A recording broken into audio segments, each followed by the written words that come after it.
24 नवंबर 1971 north west Orient airline की एक flight Oregon से सियाटल के लिए उड़ान भरती है।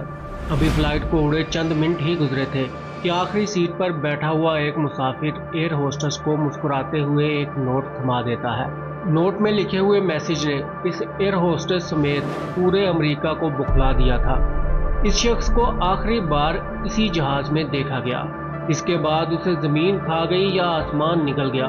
बरसों बीत जाने के बावजूद भी अमेरिका की सुपर इंटेलिजेंस एजेंसीज अपने तमाम तर हथकंडों के बावजूद ये तक न जान सकी कि आखिर ये शख्स कौन था। 24 नवंबर लगभग दोपहर 2:30 बजे सफेद शर्ट, ब्लैक पैंट, टाई लगाए एक शख्स हाथ में ब्रीफकेस थामे पोर्टलैंड एयरपोर्ट में दाखिल होता है। हुलिये से ये शख्स एक डिसेंट बिजनेसमैन लग रहा था। इस शख्स ने पोर्टलैंड से सियाटल सिटी का टिकट बुक करवाया और जहाज में सवार हो गया। ये शख्स बैठने के लिए सबसे पीछे वाली सीट का इंतखाब करता है और बैठते ही सिगरेट का कश लगाता है। उस वक्त डोमेस्टिक फ्लाइट्स में किसी किस्म की सख्ती नहीं की जाती थी, ना ही पैसेंजर्स की आइडेंटिटी वेरिफिकेशन होती थी, ना ही सामान की चेकिंग और ना ही मुसाफिरों को मखसूस सीट पर ही बिठाया जाता था।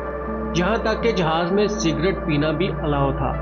यही वजह थी कि डीबी कूपर नामी ये शख्स जहाज के अंदर अपनी मर्जी की सीट का इंतखाब करता है और वहाँ बैठ जाता है। नॉर्थ वेस्ट ओरिएंट एयरलाइन की फ्लाइट 727 ने महज 45 मिनट की परवाज करके करीबी शहर सियाटल में लैंडिंग करनी थी। इस फ्लाइट में कूपर समेत 36 मुसाफिर और 6 क्रू मेंबर सवार थे। 2:58 पर यह फ्लाइट उड़ान भरती है और अपनी मंजिल की जानिब रवाना हो जाती है। अभी फ्लाइट को टेक ऑफ किए कुछ ही वक्त गुजरा था कि डीबी कूपर करीब ही बैठी फ्लोरेंस शेफन नामी एक एयर होस्टेस को इशारा करता है। डीबी कूपर ने एक नोट निकाला और मुस्कुराते हुए ये नोट उस एयर होस्टेस को थमा दिया। फ्लोरेंस उसे खोलकर पढ़ने लगी, मगर नोट पढ़कर उसकी आंखें फटी की फटी रह गई। Miss, I have a bomb here, I would like you sit by me. Madam, मेरे पास एक बॉम्ब है और मैं चाहता हूँ कि आप मेरे साथ वाली सीट पर बैठ जाएं। फ्लोरेंस के पास उस शख्स की बात मानने के सिवा कोई दूसरा ऑप्शन नहीं था। हालात की नज़ाकत को समझते हुए ये एयर होस्टेस कपकपाते हुए उस मुसाफिर के करीब बैठ जाती है। जैसे ही कूपर ने अपना ब्रीफकेस खोला तो फ्लोरेंस के पैरों तले से ज़मीन खिसक गई, क्योंकि इस ब्रीफकेस के अंदर डायनामाइट की 8 स्टिक्स के साथ साथ एक डेटोनेटर भी मौजूद था। यकीनन फ्लाइट हाईजैक हो चुकी थी। अभी तक सिर्फ फ्लोरेंस ही थी जो सर पर मंडलाती हुई मुसीबत से दोचार थी। जहाज में मौजूद किसी भी मुसाफिर या क्रू मेंबर को अंदाज़ा नहीं हो सका कि जहाज हाईजैक हो चुका है। ऊपर की जानिब से 3 डिमांड्स सामने रखी गई। उसे 5 बजे से पहले $2 लाख कैश, 2 पैराशूट्स और सियाटल एयरपोर्ट पर एक रीफ्यूलिंग ट्रक बिल्कुल तैयार चाहिए था। एयर होस्टेस को अपनी डिमांड्स से आगाह करने के बाद कूपर उसे धमकी भी देता है कि अगर उसकी डिमांड्स पूरी ना की गई या किसी किस्म की होशियारी की गई तो वो बम फाड़ देगा। कूपर के हुक्म पर फ्लोरेंस जहाज के कैप्टन को सूरत हाल से आगाह करने के लिए कॉकपिट में जाती है। फ्लोरेंस की जगह अब एक दूसरी एयर होस्टेस टीना मकलो कूपर के पास बैठ जाती है, जो कि कूपर और पायलट के दरमियान इंटरकॉम के जरिए राब्ता करवाती है। अमेरिकन हिस्ट्री में ये पहला जहाज था जो हाईजैक हुआ था और उसके पीछे की वजह रैंसम थी। अब अमेरिकन अथॉरिटीज़ के हाथ पांव फूले हुए थे। जहाज में इत्मीनान से बैठकर सिगरेट का कश लगाते हुए उस शख्स ने पूरे अमेरिका को उस वक्त पिकनी का नाच नचाया हुआ था। बहरहाल अथॉरिटीज़ के अंदाजे के मुताबिक कूपर कोशिश के बावजूद भी उनसे भागकर ज़्यादा दूर नहीं जा सकता। इसलिए FBI ने इस हाईजैकर की तमाम तर डिमांड्स पूरा करने का फैसला किया। 45 मिनट गुजर जाने के बावजूद जहाज की लैंडिंग ना की जा सकी और मुसलसल 1.5 घंटे से ये एयरपोर्ट के ऊपर चक्कर लगा रहा था, जिस पर जहाज में मौजूद दूसरे पैसेंजर्स में परेशानी की लहर दौड़ गई, क्योंकि वो हाईजैकिंग से बिल्कुल अनजान थे। इसलिए पैसेंजर्स को कहा गया कि जहाज में कुछ टेक्निकल खराबी पैदा हो गई है, जिसके बायस फिलहाल लैंडिंग नहीं की जा सकती। ऊपर की डिमांड को पूरा करने के लिए सियाटल नेशनल बैंक से $20 के 10,000 नोट जमा किए गए और इन तमाम नोटों के सीरियल नंबर्स को नोट कर लिया गया, ताकि जब भी इन पैसों को खर्च किया जाए तो उन्हें इस हाईजैकर का पता चल जाए। اور ساتھ ہی 2 پیراشوٹس کا انتظام بھی کر لیا گیا۔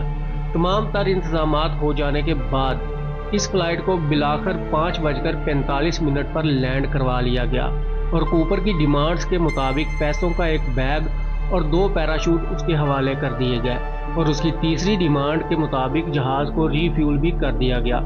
اب اپنی تمام تر ڈیمانڈز پورا ہونے کے بعد کوپر نے 2 پائلٹس اور 2 کرو ممبرز کے علاوہ باقی تمام مسافروں اور عملے کو جہاز سے اتارنے کا کہا اور یوں باقی تمام لوگوں کو جہاز سے بحفاظت نکال لیا گیا۔ اب ہر کسی کے ذہن میں یہی ایک سوال تھا کہ آگے کیا ہونے والا ہے۔ فلائٹ 727 ایک مرتبہ پھر سے ٹیک آف کرتی ہے۔ دوسری جانب لوکل اور فیڈرل اتھارٹیز نے اپنا کام شروع کر دیا تھا۔ 2 فائٹر جیٹس کو فوری طور پر اس جہاز کے پیچھے روانہ کر دیا گیا۔ ٹینا مکلو نامی ایئر ہوسٹس ابھی تک ہائی جیکر کے ساتھ ہی بیٹھی ہوئی تھی اور اس کے میسیجز پائلٹ تک پہنچا رہی تھی۔ کوپر نے اسے کچھ خاص قسم کی انسٹرکشنز دی اور انہیں پائلٹ تک پہنچانے کا کہا۔ کوپر نے کہا کہ جہاز کے لینڈنگ گیئرز اور فلیپس کو کھلا رکھا جائے، الٹیٹیوڈ 10,000 فٹ ہو، سپیڈ کو 320 کلومیٹر پر آور اور اس جہاز کو سیدھا میکسیکو کی جانب لے جایا جائے۔ پائلٹس نے ایسا ہی کیا جیسا کوپر کی جانب سے ڈیمانڈ کی گئی تھی، مگر فیول کی کمی کی وجہ سے جہاز کو میکسیکو تک لے جانا ممکن نہیں تھا۔ پائلٹس کی جانب سے کوپر کے سامنے اس مسئلے کو بیان کیا گیا اور ری فیولنگ کے لیے فینکس اور رینو کے آپشنز اس کے سامنے رکھے گئے۔ کوپر نے ری فیولنگ کے لیے رینو کے آپشن کو چوز کیا۔ پیچھے آنے والے فائٹر جیٹس جو کہ اتنی کم سپیڈ کو مینٹین کر پانے میں کامیاب نہ ہو سکے، انہوں نے مجبوراً جہاز کے اراؤنڈ چکر لگانے شروع کر دیے۔ اب جہاز رینو کی جانب بڑھ رہا تھا۔